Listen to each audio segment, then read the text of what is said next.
So, good morning, we're here at the UK Martial Arts Show and the amazing Mick Shaw's just sat down next to me on the couch. Now, I've known Mick, he was on the British Eskrima team. Yes, 1995, about 96, 97. Yeah, I remember him at some of the squad training sessions in the future years and at some of the tournaments. Yeah. He's another one of those martial artists that's done more than one discipline, but to a really high standard. You've been all around the world. Yeah, keep doing that, keep travelling. Just doing what you love. Where's the best place that you've been?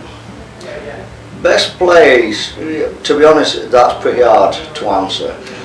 For martial arts training, I could say probably it's a hard one. You know, Thailand, Phuket was brilliant. I love training in Phuket, I love Thailand over there. The people, the weather, everything was great over there. You know, really, really nice people, good food as well. I've just come back from Vietnam and I loved Vietnam. Did Tai Chi at 6 AM in the morning. You don't want to junk, cook with the sun coming up. And that was like one of those memories you can't forget. The food in Vietnam, better for me. You know, definitely off. It's so different.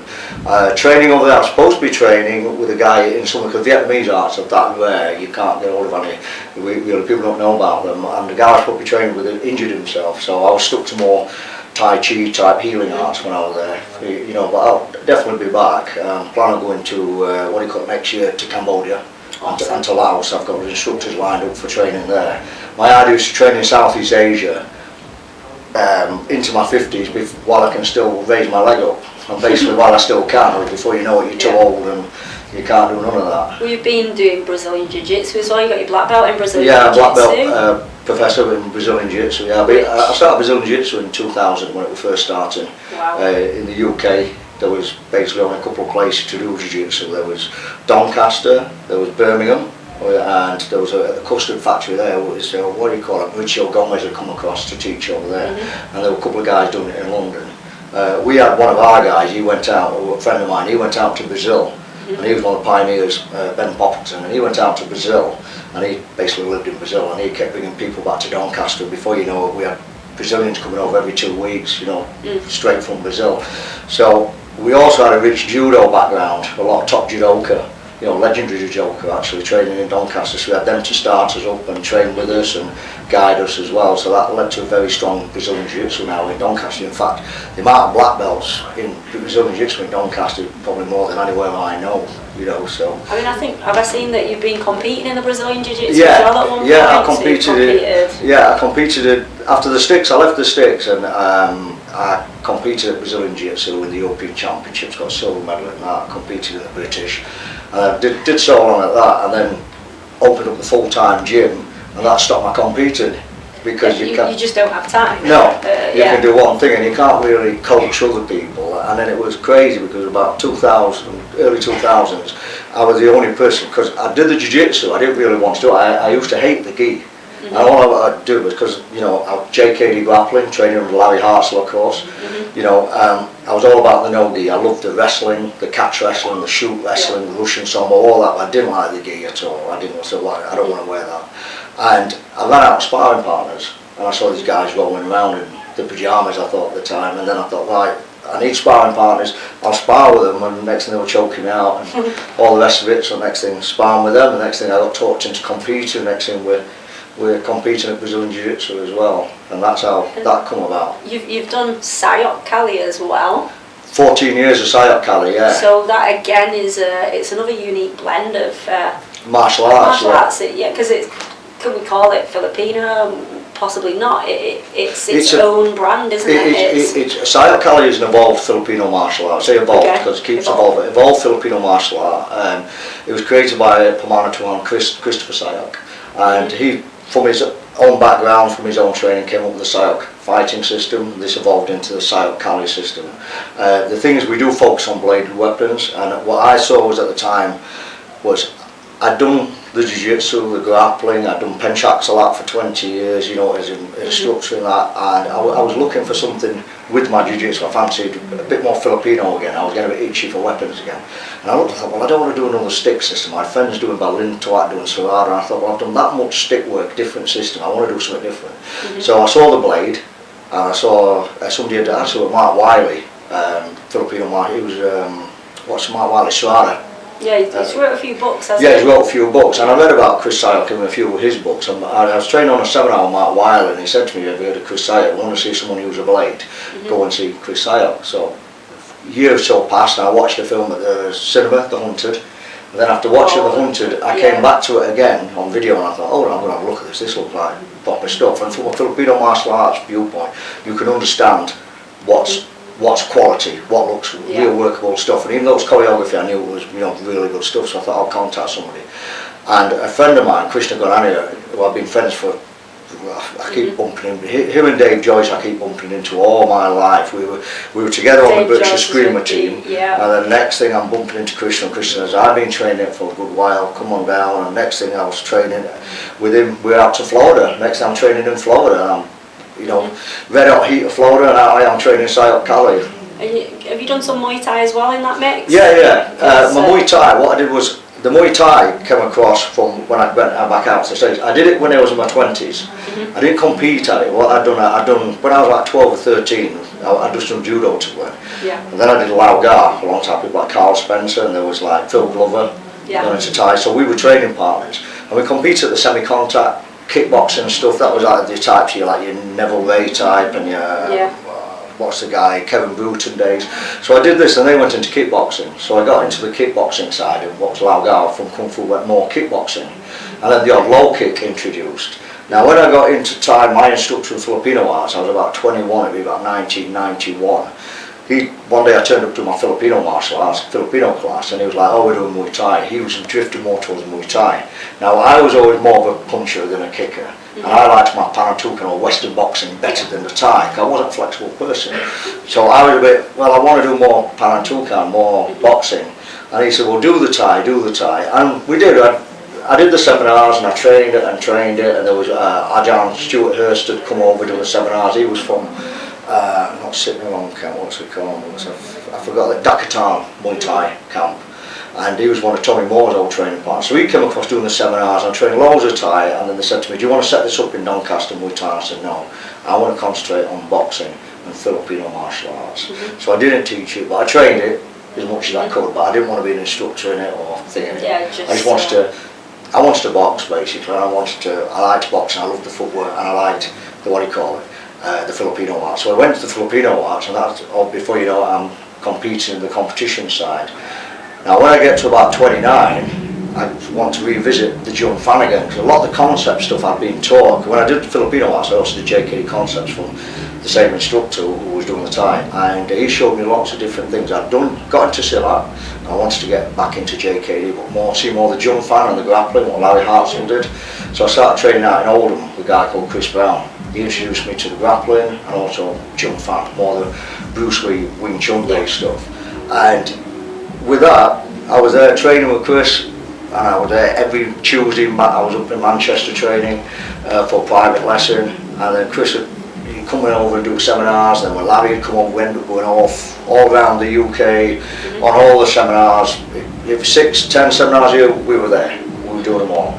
And then one day Chris turned to me and he says, you know what? He says, I think you'll be better UK rep than this than me. I said, because you're not a public person. And I said, well, no, you're my instructor. He said, no, he said, I like the jump fan, I like the grappling, but you've got the Cali and the boxing. He said, why don't you go towards that, and you like the Thai as well. Well, I would turn up for private lessons, and it were mad, because we were sparring, but the sparring went like we were scrapping. It was really intense. And I thought, my God, some people say, what are you doing at Manchester? I don't know, I go up and have a fight. We've knocked the bells out of each other for an hour, boxing, grappling, Thai, kicking, everything. So Chris turned around one day, he says, by the way, you're UK rep for Larry. I says, well, I'm happy. He says, do I have to do a test for that? Grade? And he says, what do you think you've been doing for last month? You know what I mean? He says, Larry said, test your metal. And he says, building you up. Yeah, so when I went out to Larry had, because he trained with Arjan Chai, he also had me work, the first thing he did was have me working on the heavy bag, working the Thai counts. So next thing, I had to learn the Thai again, but from the American side, their way of doing it compared to what I learnt in England. So I got back into the Thai again, and Larry's mixing. When I was there, I always trained over in the Thai classes as well. So I'm not a Thai instructor, but I've had to do a lot of it, because the JKD kickboxing side of Larry stuff is heavily Thai boxing based. Then you bring in other arts like Sabat and whatnot, but it's very, very Thai based. So that's what got me back into the Thai Larry Hartzell and pushing me into the Thai classes and whatnot. I think it's just, you are another one of those inspirational characters in the martial arts. Try my best. You're very humble with it as well, and you keep yourself to yourself. Yeah, always do. And you just focus on what you're doing next, don't you? You're like a bit of a silent assassin. Yeah, what the thing is, Rebecca, as a rule, I've always said before, if you say to me I want to go out, would you rather go drinking with 20 bikers or scooter lads? Yeah. With that, I'd rather drink with them than 20 martial artists, because the ego, Yeah. a lot of martial artists is all about this, and it's my dad's better than your dad type of thing, and I can't be bothered with that at all. I've never been bothered with that. I just want to learn, teach. Which is the essence of, it's meant to be the essence of martial arts. Of course it is, it is, you learn. Which is to be humble and to be... Yeah, definitely. Yeah. Yeah. The other place we mentioned earlier, favourite place, I must say as well, I always love Venice. Where Larry Hartzell or Venice Beach. And just because we're just so out there and weird. Larry would always say Mick hangs out where the weirdos hang out. But it was where Jim Morrison, the Doors, his stomping ground used to be. So I used to love going down there, all these like boho shops and crazy hats on sale. So I used to love Venice Beach as well. Yeah. But when I went back to LA, after Larry had passed away, it wasn't the same, so I've never been back since. Just not the difference. I went to the Insanto Academy, so all grew down, but my time was done there. Once my instructor was gone.